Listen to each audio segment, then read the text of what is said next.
Lisle.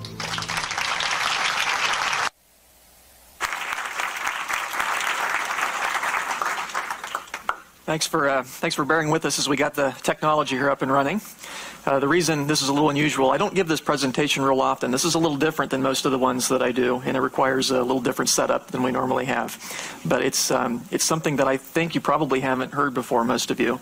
And it's very different than the kind of presentations you normally hear on creation versus evolution that deal with fossils and geology and genes and DNA, and that stuff's all fascinating. I love it.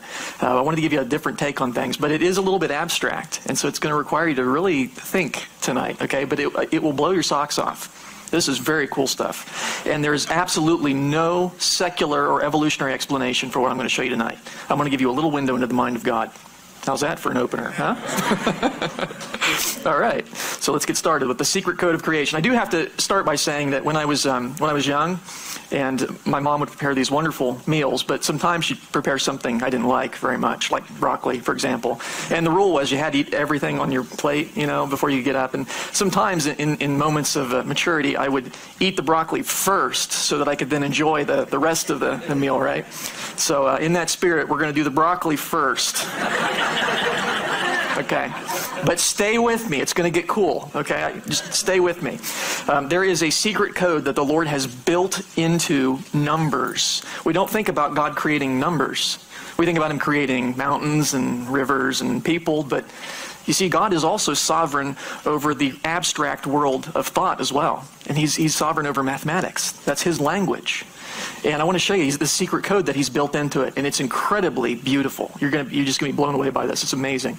To start out with our broccoli section here, we need to talk about sets. A set is just a collection of elements, in this case numbers, that have a certain property in common. It's very simple. So a group of numbers that have a certain property in common, and in most sets, some numbers are included and other numbers are excluded because they don't have that common property. And just as a few basic examples, it's getting stuck here, isn't it? There we go. So, let's see. Come on. Consider the set of even numbers. There we go. And so, those numbers belong to the set, and the other ones do not belong to the set. That's pretty easy. No problem there. And so that's a particular set. We could consider the set of negative numbers, and that's a different set, and so different numbers will belong to it. Yes, some numbers are included, some numbers are excluded. Now those sets are very easy because you can tell just by looking at the number if it belongs or not. You know if something's divisible by 2 or not, and you know if it's negative or not. It's got the minus sign in front of it. That's pretty easy. Some sets are a little more complicated, and you can't tell just by looking at the number whether it belongs or not. You're going to have to do a little bit of thinking first. And so we're going to spend our time talking about what's called the Mandelbrot set. The Mandelbrot set. And it's defined a little bit more complexly, but just like any other set, some numbers belong in it and other numbers are excluded. The Mandelbrot set is the set of all numbers, which we're going to call C, lowercase c, for which this other number, Z, remains small according to this formula. And I know this looks very complicated. It's not. I'll take you through it. So there's this little formula here, and Z is a number, and it starts as 0. And the N means that there's a sequence of Z's. There's Z1, Z2, Z3, Z4, Z5, and it's just a sequence of numbers, like 1, 5, 7, whatever. And if that sequence remains small, then this number we're checking, C, is part of the Mandelbrot set. On the other hand, if the sequence of Z gets very large, then C is not a member of the Mandelbrot set. Again, sounds complicated, so we'll do a couple of examples here. Is the number 1 part of the Mandelbrot set? So in this case, C is 1. And so we're going to plug that into our little formula. And Z always starts as 0. And so our first iteration here, come on. Bill Gates puts anti-creation software on these things. I'm telling you. There we go. It's got a virus on there or something. All right. So our first Z is 0. That's all. That's the rule. It starts as 0.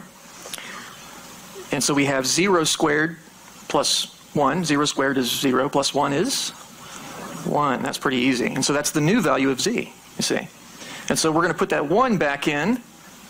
Okay, that's the new value of Z. So now you have 1 squared, which is 1 times 1 is 1, plus 1 is 2. Okay, I told you this was easy. It's not hard, okay?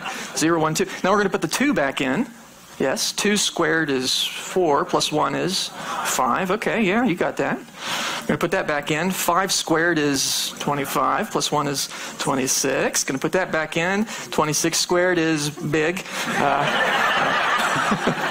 Okay. So you see what's happening with the sequence of Z?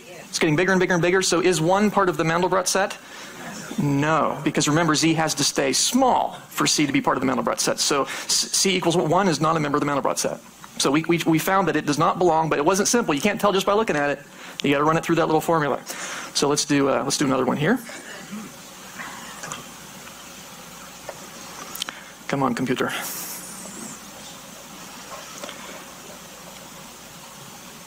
Is the number 0 part of the Mandelbrot set? So this time C equals 0. We're going to put that in to our formula. So Z squared plus 0 is the new value of Z. So the first value is always 0. It starts as 0. So we're going to put 0 squared is 0 plus 0 is 0. Okay. And put that back in. 0 squared plus 0 is 0. Okay. Put that back in. Yeah. So you see what happens there? It just gets you just get more and more zeros. And so does Z stay small? Yes, it does. And so is 0 part of the Mandelbrot set? Yes, you got it. Easy. Tedious, but easy. Okay, one more, because I know this gets old after a while, but let's try -1. Is -1 part of the Mandelbrot set? So now we have Z squared minus 1 is the new value of Z, and Z always starts as 0. So we'll put that in first. And we'll have 0 squared minus 1 is -1, yes. And so that's our new value of Z. And we put that back in. -1 squared is +1. Minus 1 is 0. Okay, we put that back in. 0 squared minus 1 is -1. Okay, you see what's happening there? 0, -1, 0, -1, 0. So it doesn't center in on one number, but does Z remain small? Yep. So is -1 part of the Mandelbrot set? Yeah, you got it. Easy. There's one more complication, and then it gets really cool. Okay. The Mandelbrot set also includes the so-called imaginary numbers. You remember these? These are when you take the square root of a negative.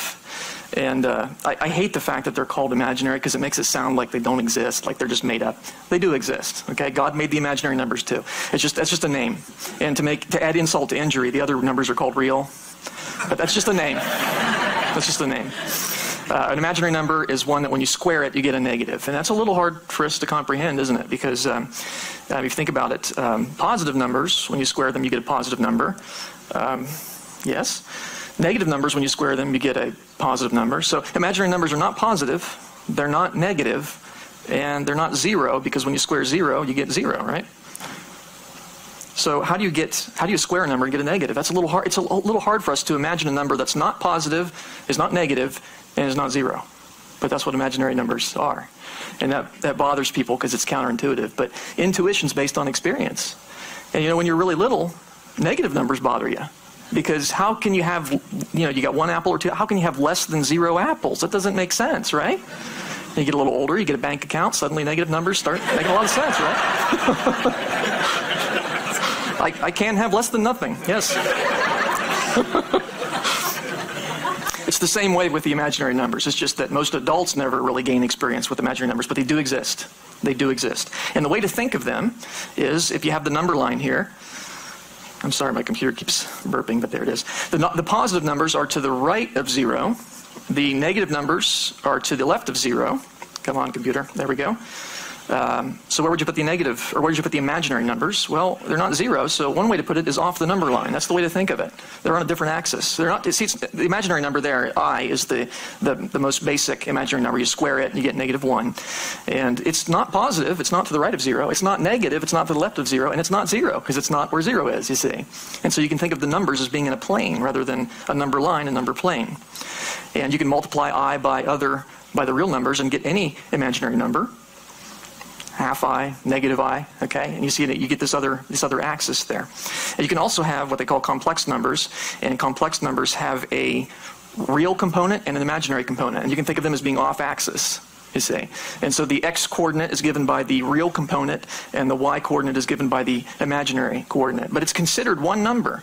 And that's the neat thing about complex numbers, is you can map a position on a plane using simply one number, with the real component being its x-coordinate and the imaginary number being its y-coordinate. So that's a way to think about imaginary numbers. They're off-axis. Now, the Mandelbrot set also includes these imaginary numbers. I don't know why this thing is acting up, but it is.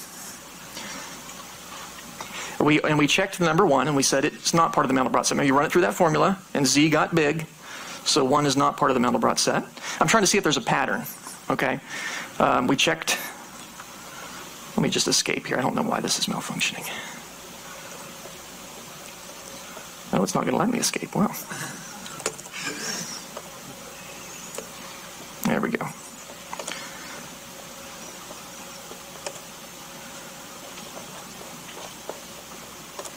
There we go. We tried 0, and we found that it did belong, right?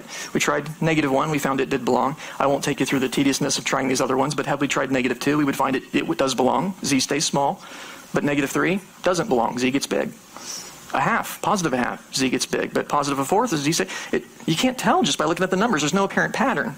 And we could do the same thing with the imaginary number. We'd find it does belong, and so does -I, but 2i doesn't, and -2i doesn't, but a half I does, and there's no pattern that I can see. And so perhaps what we could do then is we could plot it on a graph, right, with the real numbers representing the real component of the x-axis representing the real component and the y-axis representing the imaginary component. And so all the numbers we checked, we'll color those black if they are part of the Mandelbrot set. So all the ones that are members, we'll plot those there. Those are the ones we checked, or could have checked, and they're black. And ones that are not part of the Mandelbrot set, we'll color those red. And so all these other ones, and they map there. Okay? And so maybe it'll form a shape, and then we can see if there's a pattern, and it turns out there is. And so as we plot more and more of these, a pattern starts to emerge. And it's not a pattern you'd expect, but you see a pattern starting to form there? The pattern that forms is this. Isn't that strange? Not simple. You'd think, well, maybe it'd be a circle or something. It turns out to be an incredibly complicated shape. All this is a map of which numbers belong to the Mandelbrot set. And so now you don't have to run them through that formula. What I did is I had the computer run through all possible points there, you see. And so you can see that 0 is part of the Mandelbrot set because it's black. You can see positive 1/4 is, positive half is not because it's red. And what I did was, if it's close to the Mandelbrot set, where Z does get big, but it does so very slowly, I colored them yellow, and that gives it a little bit of contrast. So yellow is where it's very close to being part of the Mandelbrot set, but still not quite part of it. And so the shape is incredibly interesting, and it has all kinds of interesting mathematical properties. You have the main shape over here, kind of a heart shape. They call that a cardioid. And that's where if you take remember those old spirographs that they used to have? If you take 2 gears of equal size and you put a pencil on one and roll it around the other one, that's the shape you'll get. That's a cardioid. And then all the other shapes are circles. Now it's a little squashed because of the aspect ratio of the screen, but those are absolutely perfect circles that are sort of growing off the cardioid. How about that? Into that sort of bug-like shaped thing. And it's got a spike on the end, and it's got another little shape over there. But it's really interesting. You got a circle here, and you got a circle growing on top of that one, and a circle growing on top of that one. You got a big circle here, and one growing off of it, one growing off of it, one growing off of it. Really fascinating. And now I'm going to remove the coordinates because you can see that it's very mathematical. This circle is centered right on -1, just exactly, and it has a radius of, it looks like, what, about 1/4, something like that. So it's really an interesting shape and totally unexpected. Yes, we did that. I don't know why this thing's acting up. Let's try this one more time here. Okay, so there's the coordinate with the coordinate system gone, so you can see the entire shape. And we're just going to spend some time exploring the shape, because the thing that I want to get across to you is this is not a shape that people made, right? This is a shape that is built into numbers. All this is a plot of which numbers belong to that Mandelbrot set. That's all it is. And it turns out to be wonderfully interesting. We're going to zoom in on sections of it here in just a second. The upper portion here, you can see that this top sphere branches off into 3 branches, right? A stem and 2 branches, so 3 total. That's kind of interesting. The one next to it branches off. I don't know if you can see that, but it branches off into 5 branches. Can you count that? Can you see that? The next one, they're getting small, but it branches off into 7. And the next one, 9, 11, 13, 15, all the odd numbers, all the way down to infinity. Odd infinity, apparently. Whatever that means. On the other side, you get all the numbers, including the evens and the odds. Interesting in terms of the way they branch. Isn't that fascinating? So it knows how to count somehow, which is wild. And perhaps even more interestingly, 5 plus 3 is 8, yes? Right? And the little shape in between them has 8. And that's always the case. Whenever you check the bud in between 2, it adds the number of stems, no matter which one no matter where you're at. So again, 3 and 4 is 7. That's how many it has. 4 and 5 is 9. That's how many it has, and so on. So somehow it knows how to add. That's kind of neat. Just amazing. Incredible shape. Okay, we're going to spend some time exploring this. And one thing I want to check out is this little that spike there on the end. You see that spike? Because it's got a little black spot on it. What could that be? Well, let's find out. We're going to zoom in on that little thing. Oh, isn't that interesting? It's a baby version, right? It's the same basic shape as the parent. It's got the cardioid, and you got the little circles growing off of it. It's not identical. It's very similar, but it's not identical. It has extra spikes growing off of it. The parent didn't have these. They're very faint, but the parent didn't have these extra spikes growing off of it. So it is, and it's got a baby. Oh yeah, how about that? And of course, on the tail of that is another one. Let's see if I can go to that one. How about that? And you could do that forever, literally. Yeah. There it is. And every time you get, we zoomed in on a spike, and the baby version has more and more spikes as you zoom in. So it inherits the property of the section of the parent that it grows off of, apparently. So all that on a tiny little section of a tiny little section of a tiny little section of the Mandelbrot set. And if you're wondering, there's nothing bigger. That's the ultimate one right there. There's nothing outside of it, interestingly. Other places we can go exploring. They call this the Valley of the Seahorses. Can you see the seahorses? By the way, the colors are arbitrary. We can make those whatever we like. But the shape is something that God has built into numbers. That's what you need to keep in mind. This is not a human artist that made this. The computer helped us plot it, but the shape is built into numbers. This is just the shape you get when you plot what points belong to the Mandelbrot set.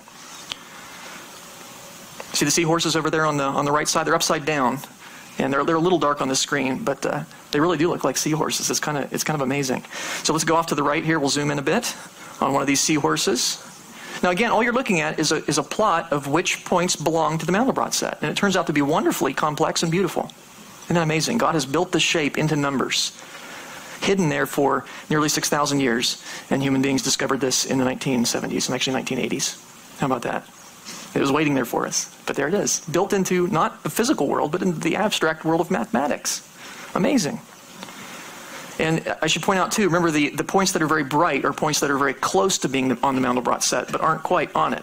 And so that tells you everywhere you see one of these bright points, it's actually close to a black spot that's actually part of the Mandelbrot set. It just gets so thin you can't see the black anymore. It's like a thin wire that wiggles around. It's just incredibly wiggly, you see. And in fact, mathematically, it's as wiggly as it can possibly be in 2 dimensions, if that means anything to you. Which it really doesn't to me, but anyway. Now, I found from experience, you can zoom in on the center of that till your heart's content and nothing really changes. It just keeps going forever. Little window into the mind of God. Because that's how God thinks about things. He's infinite. And this gives us a little taste of that, doesn't it? Just a little taste of it. So I thought, well, let's go off axis then. Let's see what these threads are made of. And we have this beautiful spiderweb type structure. And I want to see what the threads of the spiderweb are made of. Yes? So let's zoom in to one of those. And they're made of more spiderwebs, smaller spiderwebs. How about that? And here you have you got the central hub of that spider web, and you got another one up there, and they intersect in the middle. And there's a little black spot there. Let's zoom in on that a bit. Oh, how about that? Isn't that interesting? You got a feeling like God really likes that shape or something? It's built into math, built into numbers. And again, it's not identical to the parent. The main shape is, but it's got extra stuff growing off of it. We zoomed into a spider web, and it's got extra spider webs growing all the way around it, you see. And you might notice it's got a little baby version too. It gets computer intensive to zoom in too much though, so we'll go back out here. But all of that's in a tiny little section of the Mandelbrot set. That's what it is. Isn't that phenomenal? Well, let's explore. Let's go back to that valley. We went off to the right last time. Let's go to the left this time. They call that the Valley of the Double Spirals. And so you see those shapes there. As we zoom in a bit, it'll be easier to see. They're double spirals, and by double spiral, I mean it's got two strands that interleave together. If you follow this strand around right here, it goes around like that, and comes in, and is right here. There's one in between, see? This strand and this strand are the same. This strand and this strand are the same. So it's two strands wrapped around each other, a double spiral. And again, I found you can zoom into the middle of that forever. And it just keeps going. It's infinite. And so let's go off axis and look at one of these strands to see what they're made of. And they're made up of, well, spider webs and more of these double spirals. And we have a new structure in the middle. I call them a bow tie. Doesn't it look like a bow tie right there? Kind of. So let's zoom in on that bow tie a little bit. And it's made up of two double spirals, and they intersect in the middle. And then 2 becomes 4. You see 4 in the middle. It's kind of a cross structure. That's kind of pretty. And then 4 goes to 8.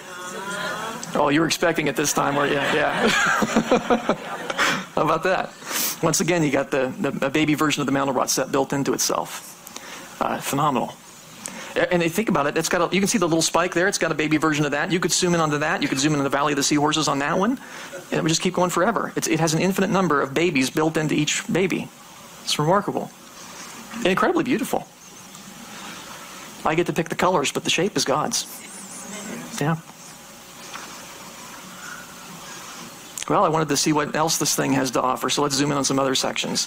Let's zoom in over here on this cardioid shape, and this they call the Valley of the Elephants. Mathematicians like to make up fun names for these things, but it really does look like elephants, doesn't it?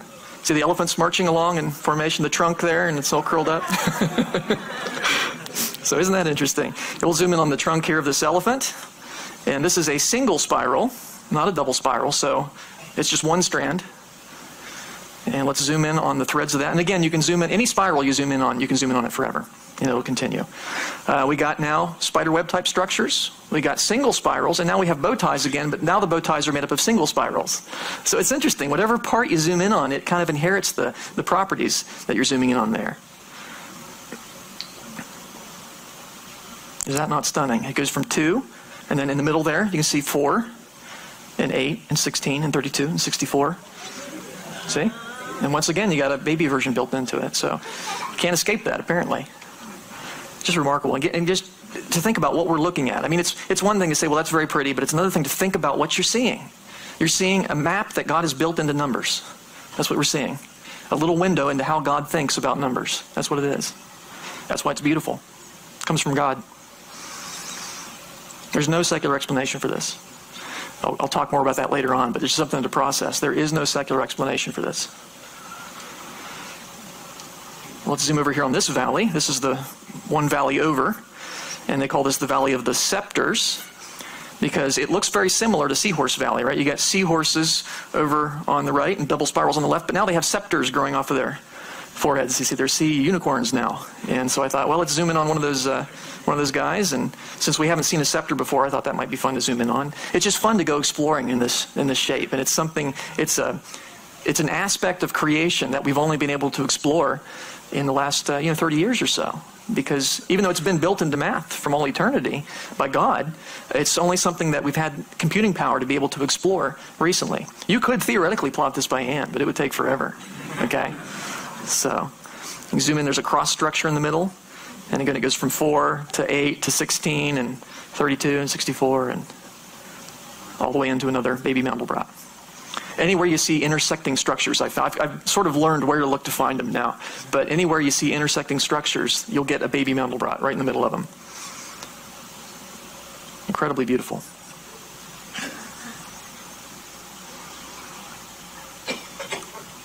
Now that is all just a map of what numbers belong to that formula. That when you plug the numbers in, they stay small. Z stays small. That's it. It's that simple. And that made me think, what happens if you change the formula? So I thought I'll try that. What happens if we make it Z cubed plus C? I find if you change C, half C or whatever, it just changes the scale of it. It doesn't really change it very much. But if you make Z cubed, you get a different shape. You get that. Instead, a little different. And so everything kind of gets duplicated.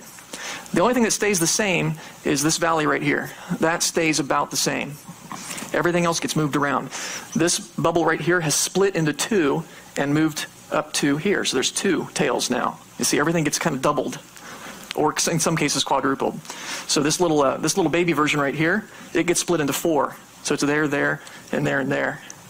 And later on I learned, I haven't incorporated this in the presentation, but later on I learned how to do it in stages. So z to the power of 2.1, 2.2, and you can actually watch it morph from one shape to the other. It's kind of interesting. But let's explore this new shape, which is sometimes called a multibrot. So Mandelbrot is the original shape, and a multibrot because it's a multiple of the Mandelbrot. And does it have similar properties? Well, let's find out. Let's zoom into what used to be the Valley of the Elephants, because that's the one place that didn't seem to change very much. You think we'll still have elephants? Well, let's find out. Yeah, you still got elephants. That's good. But now instead of having one elephant per bubble, you have two per bubble. You see, everything gets duplicated because the power went up one. So it's really interesting to look at how the math changes as you zoom in on these different shapes. Yes, there we go. So zooming in on the trunk of one of these elephants. And again, we have a single spiral. I think we'll have bow tie structures like we did before. Similar, but now there's three instead of two. See, it gains by one. And the next one in, you remember it went from 2 to 4 to 8 and so on. Now it goes from 3 to 9 to 27. It's all the powers of 3 as you zoom in. The next, see the number of bumps around that and so on. And look what you have in the middle there. It's a baby version of that shape then. So it repeats itself forever as well. This type of structure that repeats infinitely on smaller and smaller scales is called a fractal. And this is one type of fractal. There are other types of fractals as well, but I find these to be really interesting. I'm going to switch over to, yes.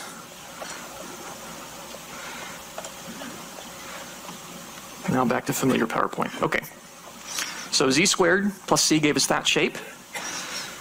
Z cubed plus c gave us that shape where everything gets kind of increased by 1. Let's try z to the 4th, see what that does. It's fun to explore these different shapes. Oh, you get kind of a threefold structure. Is there a pattern? You seen the pattern? Z cubed gave us kind of a double, twofold structure. Z to the 4th gave us a threefold structure. Apparently the number of lumps there is the power minus 1. So it occurred to me if I made z to the 7th, I could get snowflakes. And it works. You do get snowflakes. How about that? And when you zoom in on the snowflakes, I'm not going to do the whole thing, but you get the same type of patterns. You get these beautiful spirals, and you zoom in long enough and you get more snowflakes. The same shape repeats itself infinitely. And that is the nature of a fractal. And a fractal doesn't have to repeat exactly, it can repeat approximately. And there's different types of fractals. For example, there's a Sierpinski triangle. This is where you take a triangle, and this is one you can do yourself. You can take a triangle, and from the middle of it, you cut out a triangle 1/3 the size of the original. Now you have 3 triangles. You do the same thing with each of those. You cut out one triangle in the middle, 1/3 the size. Now you have 1, 2, 3, 4, 5, 6, 7, 8, 9 triangles, and you cut out one from that, and so on and so forth. You do this forever, and you'll end up with a Sierpinski triangle. And you can see that any section of it sort of looks like the original, doesn't it? I could zoom in on this, and you can't really tell how much I'm zoomed in. That's the nature of a fractal. When you can't tell what the scale is by looking at it, that's a fractal. Or a Koch snowflake. And this is where you add on a triangle. You start with a triangle, and you add on a triangle to each side, and then you add on a triangle to each remaining side, and so on. And it gets more and more complicated. And you do it an infinite number of times, and you end up with this snowflake. And it's a very interesting shape mathematically. Mathematicians love to play with these sorts of things because it has finite area. You can see it's only so big, but the perimeter is infinite. Okay, because it's infinitely wiggly, and so an ant could never possibly walk all the way around it, even though it has finite area. Or another way to think of it is if I could make a paint can that has the shape, instead of it being a circle, it has that shape instead, but it just extended out one dimension. That paint can would have a finite volume, but an infinite surface area, which means it could only hold so much paint, but it couldn't possibly hold enough paint to paint itself, which is just, that's mind-blowing to me. But, I don't know, crazy. God isn't limited by our imagination. What does all this mean? I mean, we got these incredible shapes built into numbers, built into math. What conclusions can we draw from this? What causes the beauty that we see in these fractals? What causes the complexity that we see? The fact that they have these mathematical properties. What causes that? What causes the beauty in fractals? Is it the man-made color scheme? I picked the colors. I think they're pretty. But fractals are still pretty even in black and white, you see. So it's not that the shape is God's, and the shape is beautiful. Even if it's grayscale, it's still beautiful. So it's not the man-made color scheme. Although some people pick very bad color schemes, and shame on them. Did the computer create the beauty? Did the computer create these shapes? No, it revealed them to us. But these shapes are built into numbers. The computer just helps us plot it quickly. Like I said, you could, in principle, you could map one of these out. In fact, the Mandelbrot set, the main iterations of it have been done manually. Mathematicians love that sort of thing. I don't. It's interesting, but I'd rather let the computer do it. The computer didn't create it. The computer is like a microscope. A microscope does not create bacteria. It allows you to see bacteria. The computer allows us to see these fractals. Did people make it? Well, I mean, nobody knew about these until really the 1980s is when they were starting to, at IBM, they were looking at these things, and people were surprised by what they found. There's no way people could we can't make something infinitely complicated anyway. It's not like somebody sat down and said, you know, I'm going to make a heart-shaped structure over here, and I'm going to put a bubble there, and an infinite number of bubbles, and no human being designed this shape. We discovered it, but we didn't create it. And the fact that we're surprised by its properties is proof that we didn't make it, right? You make something, you design it, you know how it works. We discovered this, but we didn't make it. The beauty appears to be built into math. It's built into math. What causes the complexity in fractals? The fact that they have infinite complexity to them. Did the computer do that? No, a computer is not infinitely complex. In fact, most programs that will graph fractals can only zoom in so far, and then the computer crashes because it can't deal with the high precision numbers. You have to write special code to go in deeper than that. The program that I wrote for this will only zoom in a few billion times, and then it says, I give up. But the fractal goes on. It's beyond what the computer can plot. Yes, so the computer didn't create it. Did human beings create it? Again, we didn't sit down and design this, so we can't design things that are infinitely complex. Machines that human beings make get simpler when you zoom in. These things get more complicated. They get more complex as you zoom in. That's not a property of a human-made object. Did the formula create it? Z squared plus C. I mean, we did pick the formula, but what we found is it doesn't matter too much what formula you pick. There's built-in complexity to the numbers. Remember, we changed the formula, and you still get these beautiful, incredible shapes. So the formula didn't create it. The formula reveals a particular beauty built into those numbers, but it didn't create it. The complexity seems to be built into numbers, built into math. By whom? Well, what is math? Mathematics is the study of the relationship between numbers. That's just the dictionary definition of it. It's the study of the relationship, how numbers relate to each other. Well, what are numbers? That sounds like a dummy question, doesn't it? But we all sort of know what numbers is, but define one. Yeah, it's kind of hard. And I looked through several different dictionaries, and most of them, they don't agree on what a number is. It's hard to define. Sometimes these things that are very simple, very basic to us, are the hardest to define. The best I could find is numbers are a concept of quantity. I think that's probably the best definition that is out there. Numbers are a concept of quantity. So when you're thinking in terms of the number, you have a quantity of objects. The number is the concept of that quantity.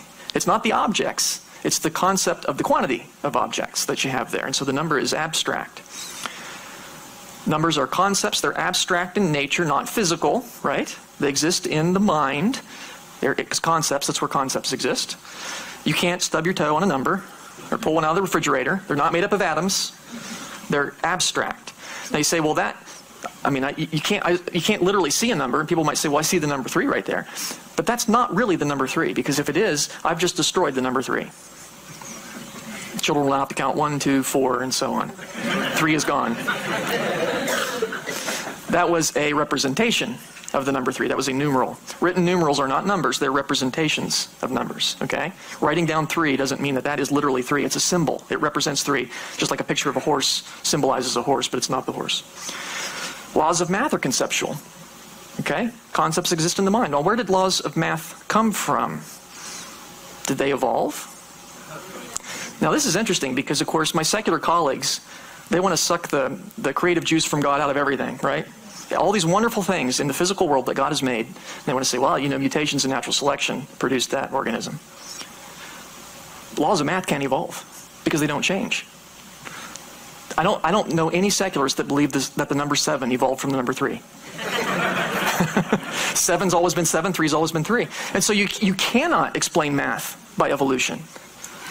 You might find evolutionary biologists, evolutionary geologists, evolutionary astronomers. When it comes to math, everyone's a creationist.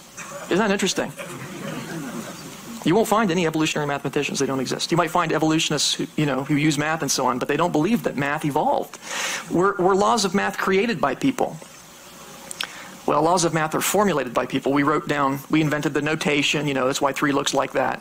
But we didn't create numbers. Numbers existed before people did. And laws of math existed before people did. As one example, the planets, the way they orbit the sun, they follow a particular law. They follow Kepler's laws. But Kepler didn't make those laws. He discovered them.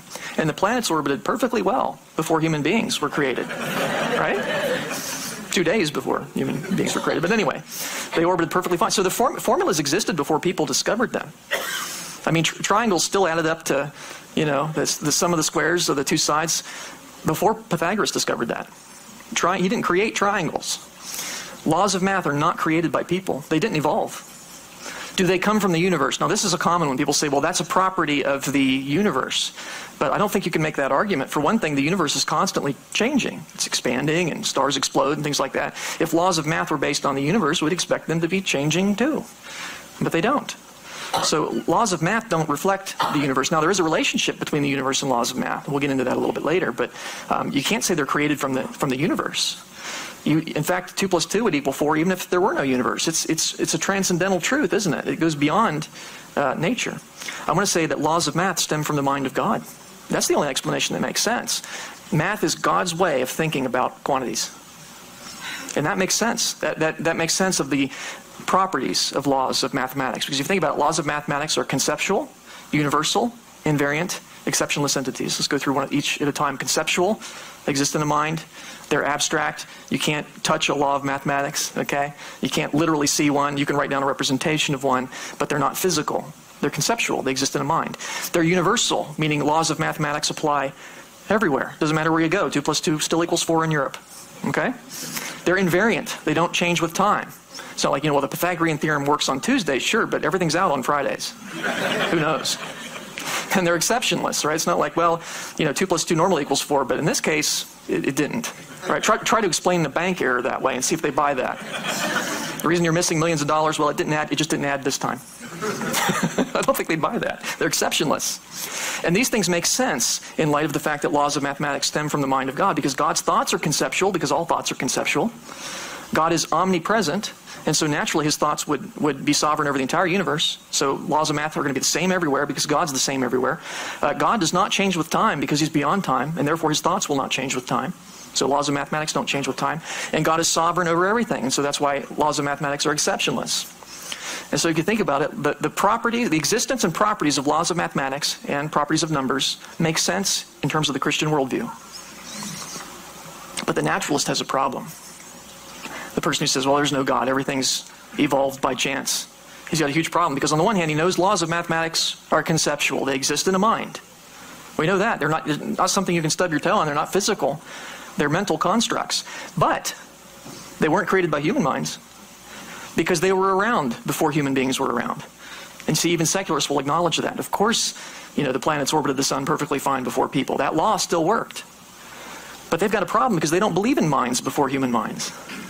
See, the Christian, we have an answer to that. We can say there is a mind before human minds, and that mind is the mind of God.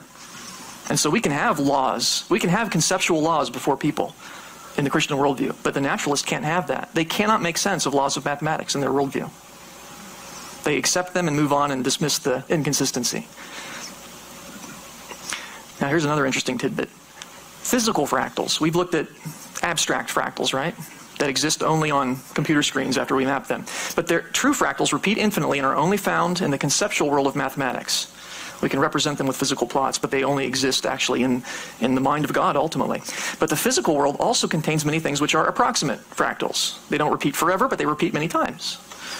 And so let's take a look at some examples of these. Snowflakes. have a fractal quality to them, because it's not that they repeat exactly, but they have the same basic type of shape, that six-fold shape, no matter how much you zoom in on them. So they repeat approximately, these little gems from heaven that God sends us every winter, and they're just stunningly beautiful, and they do have that fractal property to them, the six-fold shape being determined by the oxygen molecule and so on.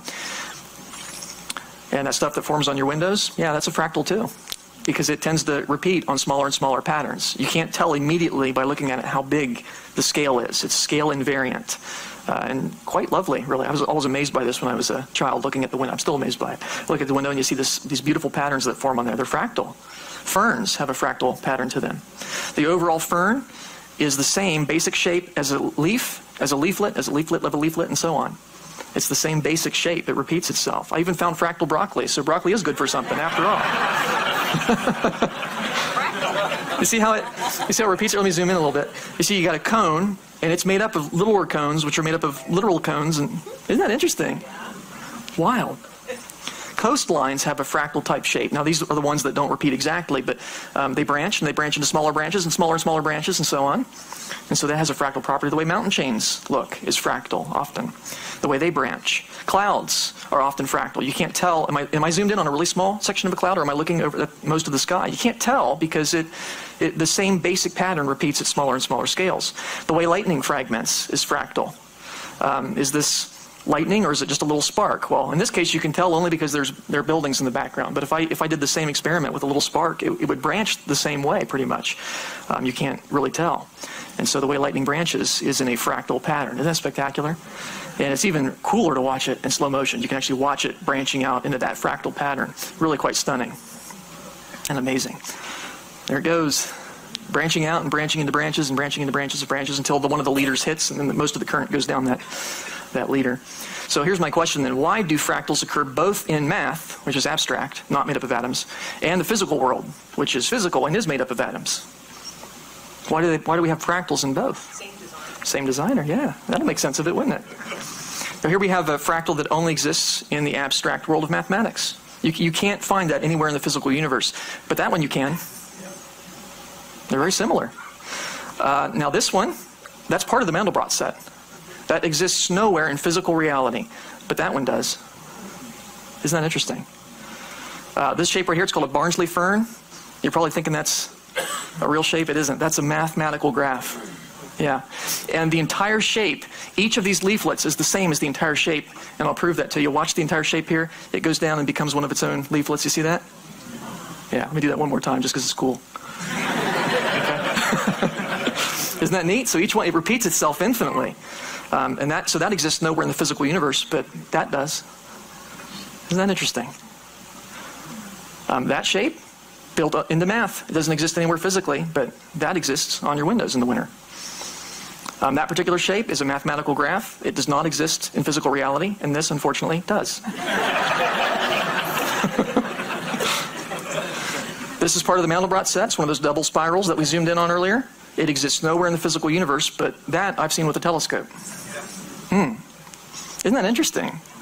You got fractals occurring in abstract and also made up of atoms. Why is that? And of course, the answer I'm going to lean toward is because God's mind is sovereign over the entire universe. Now, one answer that people might give would be, well, the physical universe obeys mathematical laws, right? So if something can occur in math, it stands to reason it can occur in the physical world because the physical world obeys math. And that's true, but it just pushes the question back, because now I'm going to ask, why does the physical world obey math? That's what I want to know. Why does the physical universe obey math? Well, in the Christian worldview, I can make sense of that. Mathematics are a reflection of God's thoughts, and the universe is upheld by the mind of God.